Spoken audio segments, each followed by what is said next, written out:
Chères Mulhousiennes, chers Mulhousiens, voilà un peu plus de 10 jours que ce nouveau confinement a débuté. Cette nouvelle vague du coronavirus frappe de plein fouet toute l'Europe et aucune région de France n'est épargnée. Chacun d'entre vous s'en souvient. Mulhouse a été éprouvée plus tôt et plus fort qu'ailleurs au printemps. Cela marque et personne ne veut revivre un tel épisode chez nous. Depuis, nous avons fait le choix de rester particulièrement vigilants. Beaucoup de manifestations et d'événements ont dû être annulés. D'autres ont été maintenus, mais considérablement adaptés à la situation sanitaire. Dès la mi-août, j'ai demandé au préfet du Haut-Rhin qu'un arrêté soit pris pour rendre obligatoire le port du masque dans le périmètre du centre-ville pour limiter au mieux la propagation dans le secteur de notre ville où se croise le plus grand nombre de personnes. L'ensemble des mesures prises et des comportements adoptés durant ces semaines ont contribué à ce que la situation de Mulhouse soit aujourd'hui moins dégradée que dans le reste du département. Il est de notre devoir de rester pleinement mobilisés pour ne pas revivre la saturation de nos établissements hospitaliers. À la différence du printemps, ce nouveau confinement autorise le maintien de nombreux déplacements, qu'ils soient professionnels ou dus à l'accompagnement des scolaires.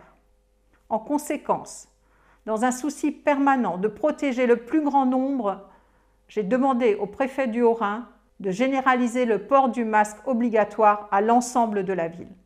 En effet, il n'aurait pas été possible, lisible ni applicable d'instaurer des dizaines de périmètres particuliers autour des écoles, des collèges, des lycées, des principaux services publics ou encore des commerces pouvant maintenir leur activité, soit près d'une centaine de points.